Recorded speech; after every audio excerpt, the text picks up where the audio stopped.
नमस्कार।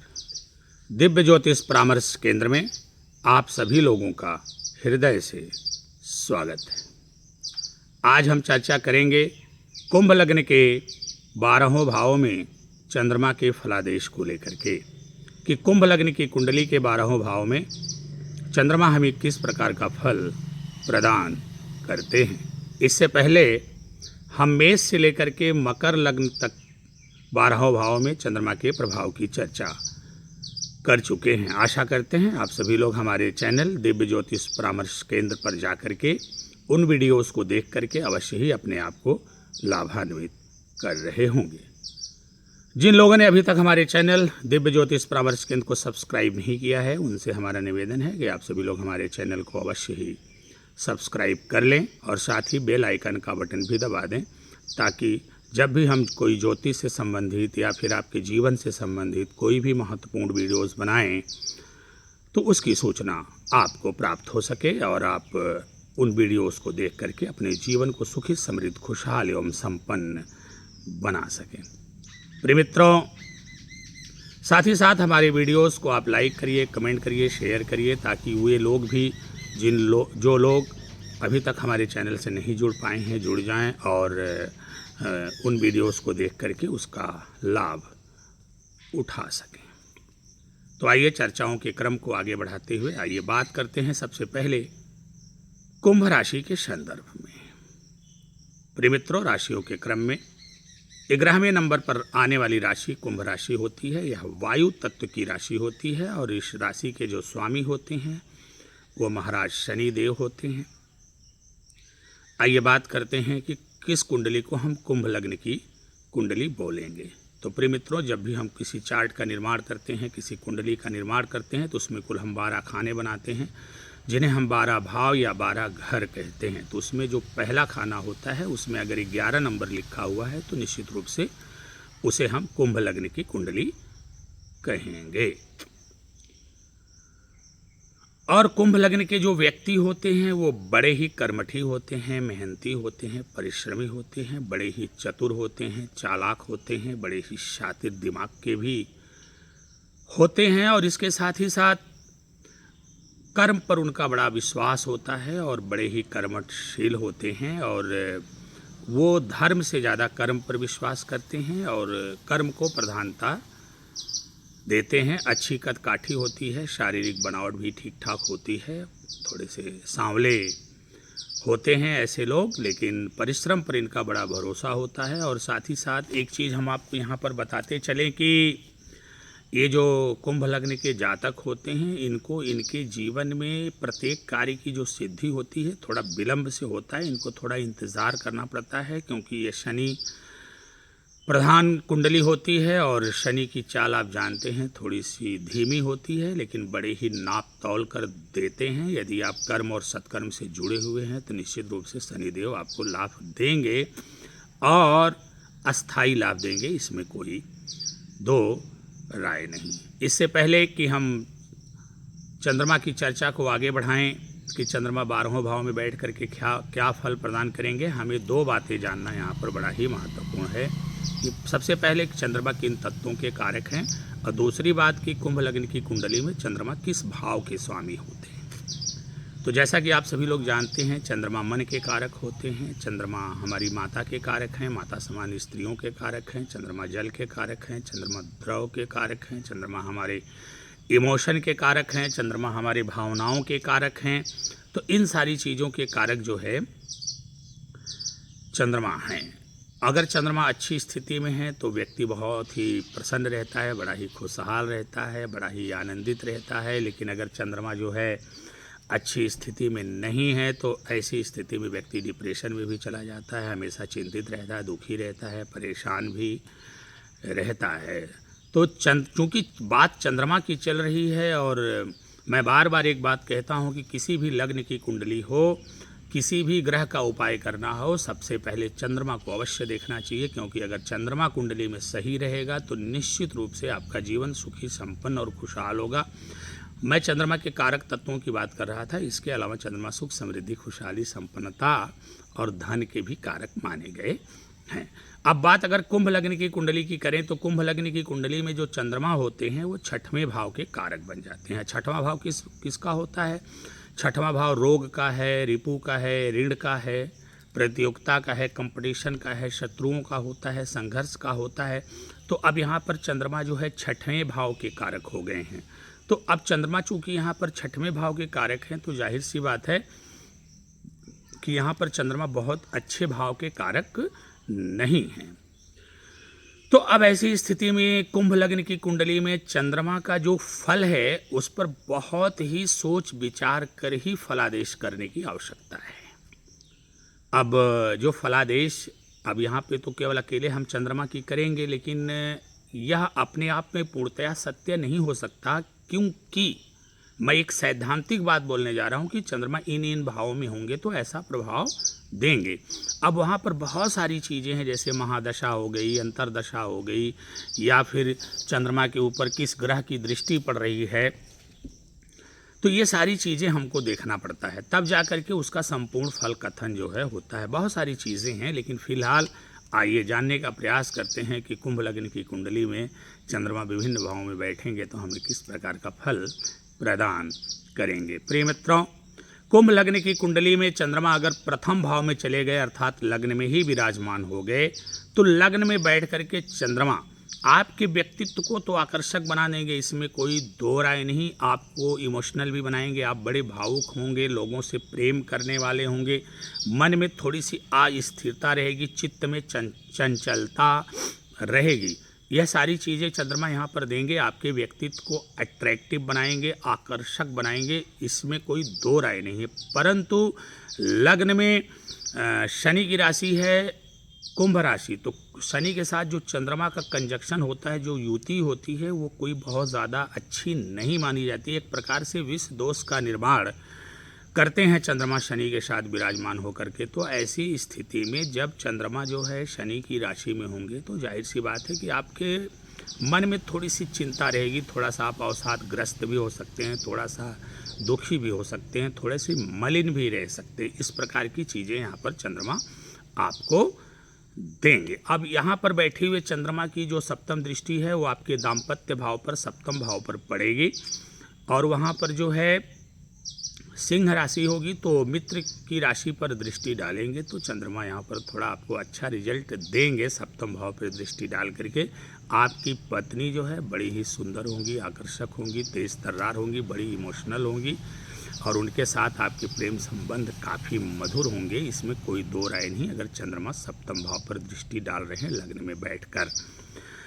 इसके अलावा जो आपके बिजनेस पार्टनर हैं, बिजनेस पार्टनर के साथ भी आपके अच्छे संबंध होंगे, और उनके साथ जो है आपका जो भी व्यापारिक संबंध है वो बड़ा अच्छा रहेगा। बस थोड़ा सा अपनी भावनाओं पर नियंत्रण रखने की आवश्यकता होगी। आइए बात करते हैं सेकंड हाउस में जब चंद्रमा जाएंगे, दूसरे घर में जब चंद्रमा जाएंगे, तो दूसरे घर में जाएंगे चंद्रमा वहाँ पर देवगुरु बृहस्पति की राशि में हो जाए। अब निश्चित रूप से छठवें घर का मालिक जो है दूसरे घर में आया हुआ है, तो कहीं ना कहीं एक चीज़ तो यहाँ पर ये ध्यान में रखना है कि ये रोग रिपु ऋण का मालिक है, संघर्षों का मालिक है, तो थोड़ा परिवार में कुछ इस प्रकार की चीज़ें आपको देखने को मिल सकती हैं कि परिवार में कुछ रोगी भी दिखाई दे सकते हैं, ऋण की अधिकता हो सकती है, संघर्ष परिवार में दिखाई पड़ सकता है। परंतु जो दूसरा घर होता है वो चंद्रमा वहाँ पर बड़े ही बलवान हो जाते हैं। चंद्रमा दूसरे घर में कालपुरुष की कुंडली से देखा जाए तो उच्च के हो जाते हैं, और यहाँ पर चंद्रमा देवगुरु बृहस्पति की राशि में बैठे हुए हैं। तो अगर बलाबल में ठीक हैं, पक्ष बल से चंद्रमा मजबूत हैं, तो ये जो समस्याएं मैंने अभी आपको बताए, इन सारी समस्याओं से आपको धीरे धीरे करके मुक्ति भी चंद्रमा ही दिलाएंगे, और फिर आपके जीवन को सुखी समृद्ध और खुशहाल कर देंगे। आपका परिवार भी सुखी समृद्ध खुशहाल हो जाएगा, आपके परिवार में धन का संचय भी होगा, परिवार में वृद्धि होगी, आपका परिवार काफ़ी विशाल और बड़ा होगा, माता से आपका विशेष लगाव भी रहेगा। ये सारी चीज़ें चंद्रमा यहाँ पर प्रदान करेंगे, और यहाँ पर बैठ करके चंद्रमा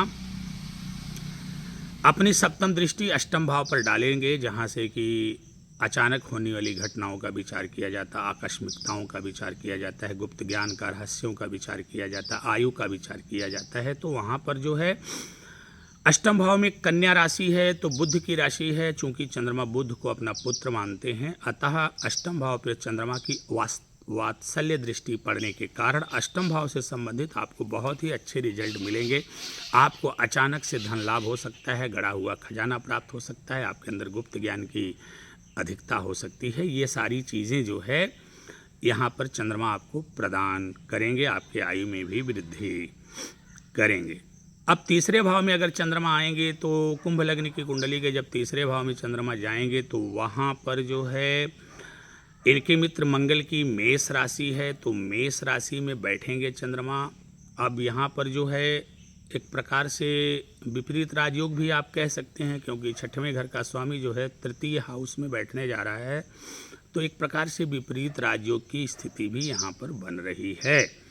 तो यहाँ पर बैठेंगे चंद्रमा मित्र की राशि में, तो आपको जो है भाई बहन का संपूर्ण सुख प्रदान करेंगे, आपके पराक्रम में भी वृद्धि करेंगे। आप अपने पराक्रम के द्वारा अपने शत्रुओं का, ऋण का, रोग का इत्यादि का हनन करेंगे और आपको प्रतियोगी परीक्षा में यहाँ पर बैठ करके चंद्रमा सफलता भी दिलाएंगे। और मित्र बांधवों के साथ भी आपके संबंध अच्छे होंगे, मधुर होंगे। यहाँ पर बैठे हुए चंद्रमा की जो सप्तम दृष्टि है वो भाग्य भाव पर पड़ेगी। भाग्य भाव जो नवम भाव है वहाँ पर तुला राशि है, तुला राशि शुक्र की राशि है, तो तुला राशि में चंद्रमा अच्छा परिणाम देते हैं। तो तुला राशि पर जब चंद्रमा की दृष्टि पड़ेगी तो यहाँ पर चंद्रमा दृष्टि डाल करके आपके भाग्य में वृद्धि करेंगे, आपको पिता का सुख प्राप्त होगा, आप बड़े ही धार्मिक व्यक्ति होंगे। धर्म कर्म इत्यादि में आपका मन लगेगा, सत्कर्म में भी आपका मन लगेगा, दान पुण्य इत्यादि पर भी आप भरोसा करेंगे और अपने जीवन में ये सारे कर्म और सत्कर्म करते हुए अपने पराक्रम के द्वारा आप जीवन में बड़ी अच्छी सफलता प्राप्त करेंगे। आइए बात करते हैं चौथे भाव में। चौथा भाव जो भूमि भवन वाहन का होता है, माता का होता है, सुख का होता है, जनता का होता है। जब चौथे भाव में चंद्रमा जाएंगे तो चौथे भाव में चंद्रमा पहुंच करके उच्च के हो जाएंगे, क्योंकि चौथे भाव में वृषभ राशि है और चंद्रमा का घर भी होता है। यहाँ पर चंद्रमा दिग्बली हो जाते हैं। तो कहिए ही मत कि कुंभ लग्न की कुंडली में अगर चंद्रमा चौथे भाव में विराजमान है तो ये मान करके चलिए कि चौथे भाव में विराजमान होकर के चंद्रमा उच्च के हो जाएंगे। ऐसी स्थिति में आपको भूमि भवन वाहन माता आदि का संपूर्ण सुख दिलवाएंगे, वस्त्र आभूषण का भी संपूर्ण सुख दिलवाएंगे। जनता के बीच आप काफ़ी लोकप्रिय होंगे। लेकिन ध्यान थोड़ा सा, मैं बार बार एक बात को कह रहा हूँ कि यहाँ पर चंद्रमा खष्ठेश हैं, अतः जिस भाव में बैठेंगे उन चीज़ों को प्राप्त करने के लिए आपको थोड़ा सा संघर्ष करना पड़ेगा। तो अगर आप संघर्ष से घबराए नहीं, वैसे भी ये कुंभ लग्न की कुंडली है, थोड़ा सा विलम्ब से सब कुछ प्राप्त होता है, तो आपको थोड़ा सा धैर्य बनाए रखने की आवश्यकता है। कर्मण्येवाधिकारस्ते मा फलेश कदाचन, इस बात को आपको जो है अपने जहन में, अपने दिलो दिमाग में उतार के बसा करके रखनी है। तो यहाँ पर बैठ करके चंद्रमा भूमि भवन वाहन माता का संपूर्ण सुख दिलवाएंगे, वस्त्र आभूषण का सुख दिलवाएंगे, जनता के बीच में आप लोकप्रिय होंगे, आप राजनीति के क्षेत्र में भी अपनी किस्मत को आजमा सकते हैं। यहाँ पर बैठे हुए चंद्रमा की जो सप्तम दृष्टि है वो दशम भाव कर्म भाव पर पड़ेगी।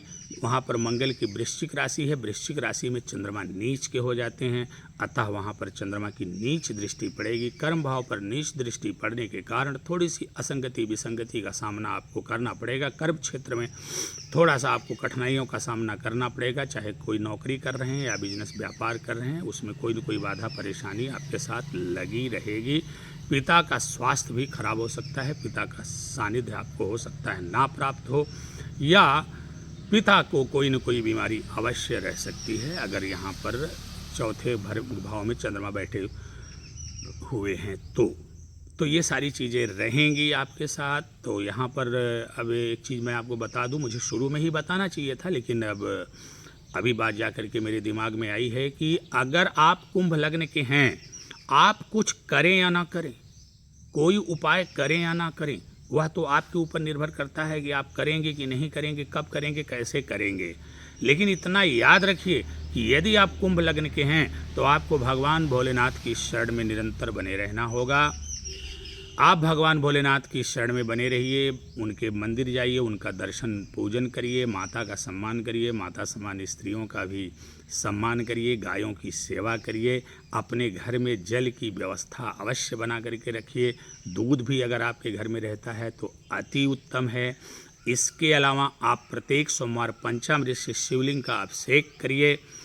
प्रत्येक दिन सोमवार से प्रारंभ करके प्रत्येक दिन ओम नमः शिवाय पंचाक्षरी मंत्र का एक माला जाप करिए। और इसके साथ ही साथ सावन में आपके लिए रुद्राभिषेक परम आवश्यक है यदि आप कुंभ लग्न के हैं तो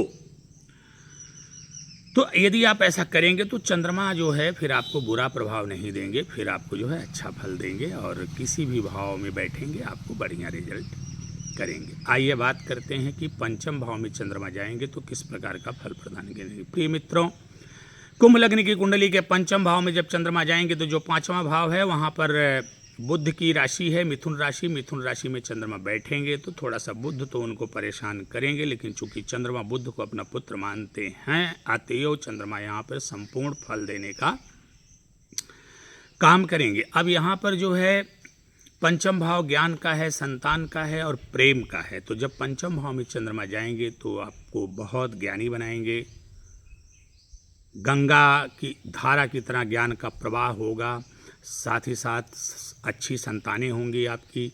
प्रेम के क्षेत्र में भी आपको सफलता प्राप्त होगी, इसमें कोई दो राय नहीं। यहाँ पर बैठे हुए चंद्रमा की जो सप्तम दृष्टि है वो लाभ भाव पर पड़ेगी। लाभ भाव अर्थात 11वें भाव में देवगुरु बृहस्पति की धनु राशि है तो वहाँ पर मित्र दृष्टि पड़ेगी। मित्र दृष्टि कर पड़ने के कारण आपको जीवन में बहुत सारे लाभ कराएंगे चंद्रमा, और आय के बहुत सारे स्रोत होंगे और आपके पास अच्छी आमदनी होगी।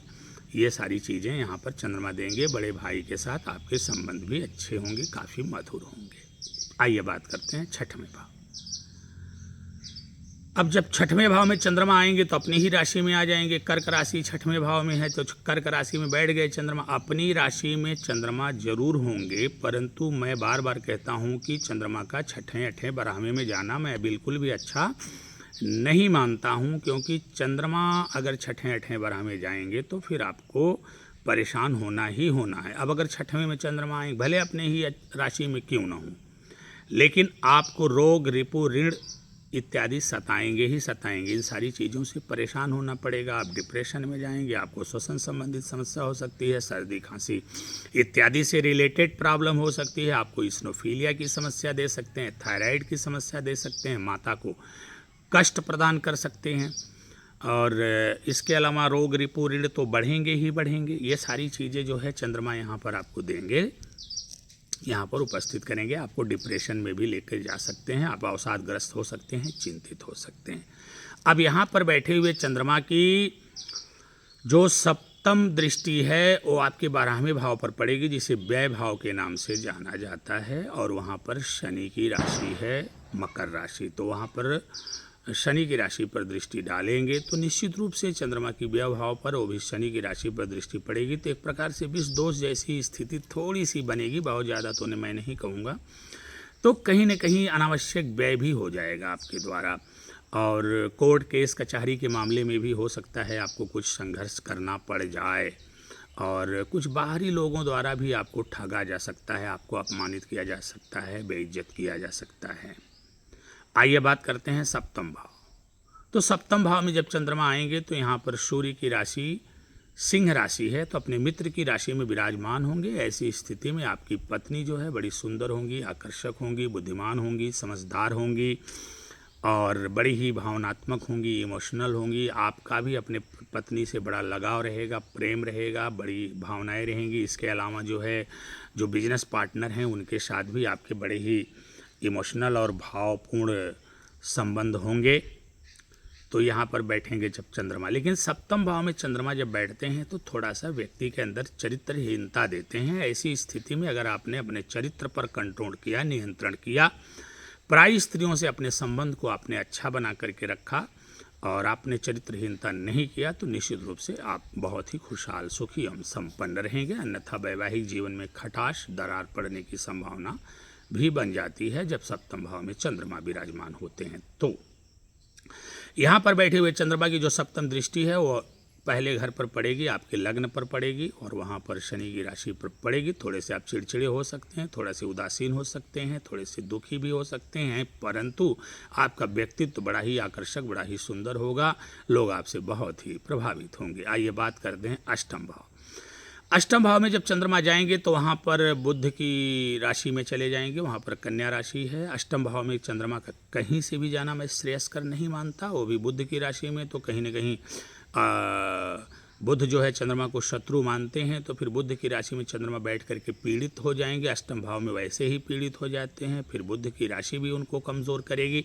ऐसी स्थिति में आपको गहरा डिप्रेशन, गहरा सदमा लग सकता है। अब अचानक से आत्महत्या के ख्याल भी आपके अंदर आ सकते हैं और आप आत्महत्या का प्रयास भी कर सकते हैं। यदि ग्रह नक्षत्र और भी जो हैं उनकी स्थितियां सही रही तो आप बच सकते हैं, अन्यथा यह आत्महत्या जो है आप आत्महत्या कर सकते हैं। इसमें कोई दो राय नहीं। डिप्रेशन में जाएंगे, जल से आपको खतरा रहेगा, अचानक से दुर्घटनाएं होंगी और माता के साथ आपके संबंध मधुर नहीं रह पाएंगे, आपकी आयु में कमी कर देंगे यहाँ पर बैठे हुए चंद्रमा। यहाँ पर बैठे हुए चंद्रमा की जो सप्तम दृष्टि है वो धन भाव पर, दूसरे भाव पर पड़ेगी। वहाँ पर देवगुरु बृहस्पति की राशि होगी, अतः आपके पास अच्छा खासा धन होगा, परिवार भी आपका अच्छा होगा, परिवार के लोगों के साथ आपके संबंध भी अच्छे होंगे, आपकी वाणी भी अच्छी होगी।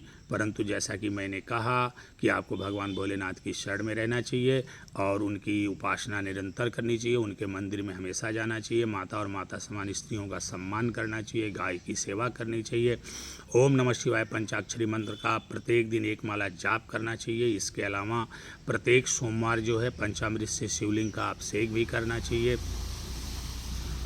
तो ये सारी चीज़ें जब आप करेंगे तो निश्चित रूप से जो है चंद्रमा फिर कुछ हद तक क्या हम कह सकते, बहुत हद तक का चंद्रमा आपको अच्छा रिजल्ट देना प्रारंभ कर देंगे, इसमें कोई दो राय नहीं है। आइए बात करते हैं भाग्य भाव की। नवम भाव में जब चंद्रमा जाएंगे तो किस प्रकार का फल प्रदान करेंगे। प्रिय मित्रों, जब नवम भाव में चंद्रमा जाएंगे तो वहाँ पर शुक्र की राशि तुला राशि है। तुला राशि में चंद्रमा अच्छा रिजल्ट देते हैं, इसमें कोई दो राय नहीं है। तो भाग्य भाव में चंद्रमा जाएंगे तो आपको धर्मात्मा बनाएंगे, आपको सत्कर्मी बनाएंगे, आपको दानी बनाएंगे, आपको पुण्यात्मा बनाएंगे। धर्म, कर्म, सत्कर्म इत्यादि में आपका मन लगेगा, दान पुण्य में आप विश्वास करेंगे, पिता के साथ भी आपके संबंध काफ़ी मधुर और अच्छे रहेंगे और अपने धर्म, कर्म, सत्कर्म के बलबूते आप दुनिया में अपना नाम रोशन करेंगे, इसमें कोई दो राय नहीं। यहाँ पर बैठ करके चंद्रमा आपके भाग्य में भी वृद्धि करेंगे। यहाँ पर बैठे हुए चंद्रमा की जो सप्तम दृष्टि है वो पराक्रम भाव अर्थात तृतीय भाव पर पड़ेगी। वहाँ पर मित्र की राशि, मंगल की राशि मेष राशि है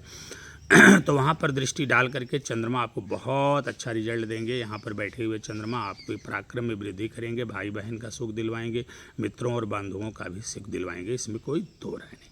आइए बात करते हैं दसम भाव की। दसम भाव में जब चंद्रमा जाएंगे, जो कर्म भाव होता है, वहाँ पर मंगल की वृश्चिक राशि है और इस वृश्चिक राशि में चंद्रमा नीच के हो जाते हैं। ऐसी स्थिति में आपको कर्म के क्षेत्र में बड़ा उतार चढ़ाव देखने को मिलेगा। नौकरी अगर आप कर रहे हैं तो उसमें भी आपको बहुत सारे उतार चढ़ाव, बड़ी झंझावतों का सामना करना पड़ेगा। इसके अलावा जो है आप अगर बिजनेस व्यापार कर रहे हैं तो बिजनेस व्यापार में भी बहुत सारे उतार चढ़ाव देखने को पड़ेंगे, कभी धूप तो कभी छाँव, कुछ ऐसी स्थितियां जो है जीवन में आपकी बनी रहेंगी। और पिता के साथ आपके संबंध हो सकता है अच्छे ना रह पाएँ या पिता के सुख में कमी भी ला सकते हैं यहाँ पर बैठे हुए चंद्रमा। यहाँ पर बैठे हुए चंद्रमा की जो सप्तम दृष्टि है वो चौथे भाव सुख भाव पर पड़ेगी, उच्च की दृष्टि पड़ेगी तो भूमि भवन वाहन का तो संपूर्ण सुख दिलवाएंगे, इसमें कोई दो राय नहीं। माता का भी सुख मिलेगा, जनता का भी सुख मिलेगा। अब राजनीति के क्षेत्र में अपनी किस्मत को आजमा सकते हैं, सफलता भी मिलेगी, इसमें कोई दो राय नहीं। आइए बात करते हैं 11वें भाव में। 11वें भाव में जब चंद्रमा जाएंगे तो किस प्रकार का फल प्रदान करेंगे। प्रिय मित्रों, जब 11वें भाव में चंद्रमा जाएंगे तो वहाँ पर देवगुरु बृहस्पति की धनु राशि है और एकादश भाव में बैठ करके चंद्रमा, अपने मित्र की राशि में बैठ करके चंद्रमा आपको ज़बरदस्त परिणाम देंगे, इसमें कोई दो राय नहीं। आपके पास आय के अनेकों साधन होंगे और बहुत प्रकार से आप लाभ कमाएंगे। बड़े भाई के साथ आपके संबंध भी बहुत मधुर रहेंगे। समाज में आपको इज्जत, पद, मान, प्रतिष्ठा इत्यादि की प्राप्ति होगी। यहाँ पर बैठे हुए चंद्रमा की जो सप्तम दृष्टि है वो आपके ज्ञान भाव पर पड़ेगी। वहाँ पर बुध की राशि मिथुन राशि है तो वात्सल्य दृष्टि पड़ेगी। ऐसे में आपके अंदर बहुत ज़्यादा ज्ञान होगा, आप विभिन्न विषयों के ज्ञाता हो सकते हैं, आपको संतति सुख भी प्राप्त होगा, प्रेम के क्षेत्र में भी आपको सफलता मिलेगी। आइए बात करते हैं 12वें भाव में। 12वें भाव में जब चंद्रमा जाएंगे तो फिर मैं इस बात को दोहराऊंगा कि छठें अठें 12वें में चंद्रमा का जाना कहीं से भी श्रेयस्कर नहीं होता। तो जब 12वें भाव में चंद्रमा जाएंगे तो वहाँ पर शनि की राशि मकर राशि में हो जाएंगे। तो कहीं ना कहीं शनि की राशि में चंद्रमा का फल कथन मैं बहुत अच्छा नहीं कर पाता हूँ, क्योंकि कहीं ना कहीं मुझे लगता है कि जब शनि की राशि में चंद्रमा जाते हैं तो एक मानसिक अवसाद जैसी स्थिति उत्पन्न होती है। वैसे भी 12वें भाव में जाकर के चंद्रमा खराब हो जाते हैं, ऐसे व्यक्ति का मन अपने परिवार में नहीं लगता, अपने लोगों की बातों को ये अनसुना करता, उनकी बातों पर ये ध्यान नहीं देता है। हमेशा बाहर वाले लोग इसे प्रिय लगते हैं, बाहर की लोगों की बातों पर ध्यान दे करके अपने परिवार में कलह करता है, प्रपंच करता है। तो ये सारी चीज़ें जो है 12वें भाव में बैठ करके कभी कभी तो ऐसे लोग आत्महत्या करते हुए भी देखे गए हैं। आत्महत्या करने के लिए घर से बाहर भी इनको निकलते हुए देखा गया है। घर से बाहर दूर कहीं जा कर के आत्महत्या कर लेते हैं, इसमें कोई दो राय नहीं है। तो 12वें भाव में चंद्रमा का जाना बहुत अच्छा नहीं होता। अब यहाँ पर बैठे हुए चंद्रमा की जो सप्तम दृष्टि है कहाँ पड़ेगी? अब सप्तम दृष्टि जो है अपने घर पर पड़ेगी, छठवें भाव पर पड़ेगी। वहाँ पर कर्क राशि है तो अपनी राशि पर दृष्टि डालेंगे। ऐसी स्थिति में अब आपको थोड़ा जो है रोग ऋण ऋण इत्यादि से मुक्ति दिलाने का कार्य करेंगे, इसमें कोई दो राय नहीं है। आप अपने मनोबल द्वारा रोग ऋण इत्यादि से छुटकारा पा लेंगे। तो प्रिय मित्रों, ये रहा कुंभ लग्न की कुंडली के 12वें भाव में चंद्रमा के प्रभाव। अब अगली चर्चा हम करेंगे मीन लग्न की कुंडली के 12वें भाव में चंद्रमा के प्रभाव को लेकर के, कि मीन लग्न की कुंडली के 12वें भाव में चंद्रमा हमें किस प्रकार का फल प्रदान करते हैं। तो फिर एक बार इस बात को दोहराते हुए कि यदि आप कुंभ लग्न की कुंडली यदि आप कुंभ लग्न के हैं, आपकी कुंडली जो है कुंभ लग्न की है, तो आपको निरंतर चंद्रमा का उपाय करते रहना चाहिए, क्योंकि चंद्रमा के बारे में कहा गया है चंद्रमा मनसो जाता है, चंद्रमा मन का कारक होता है। तो जिस व्यक्ति का मन अच्छा होता है वह व्यक्ति ही दुनिया में आगे बढ़ता है और दुनिया में संघर्ष करता है और संघर्ष करके सफलता प्राप्त करता है। मन हमेशा मजबूत होना चाहिए। अगर मन मजबूत हो तो तन की कमजोरी पर भी विजय प्राप्त की जा सकती है, लेकिन तन कितना ही मजबूत हो, अगर मन मजबूत नहीं है तो फिर तन मजबूत होते हुए भी कमज़ोर हो जाता है, इसमें कोई दो राय नहीं है। इसलिए मन का मजबूत होना जरूरी है। तो मन को मजबूत करेंगे तभी आप जीवन में सफल होंगे, और मन को मजबूत करने के लिए आपको निरंतर भगवान भोलेनाथ की शरण में रहना होगा, माता और माता समान स्त्रियों का सम्मान करना होगा, गायों की सेवा करनी होगी, अपने घर पर जल की व्यवस्था, दूध की व्यवस्था जरूर रखनी चाहिए, साथ ही साथ मंदिर में दूध और जल इत्यादि का दान करना चाहिए। ये सारे कार्य आपको निरंतर करते रहना चाहिए। अगर आप कुंभ लग्न के हैं, यदि आपके पास सामर्थ्यवान हैं तो आप किसी सार्वजनिक स्थल पर जल की भी व्यवस्था कर सकते हैं, नलकूप लगवा सकते हैं, जलपान की व्यवस्था करवा सकते हैं। ये आपके सामर्थ्य के ऊपर डिपेंड करता है। बाकी आप प्रत्येक दिन ओम नमः शिवाय पंचाक्षरी मंत्र का जाप करें, प्रत्येक सोमवार शिवलिंग का पंचामृत से अभिषेक करें और सावन में रुद्राभिषेक अवश्य करवाएं। इन्हीं बातों के साथ मैं आपसे विदा लेता हूं, फिर मिलूंगा। भगवान भोलेनाथ आप सभी लोगों पर अपनी कृपा बनाए रखें। नमस्कार।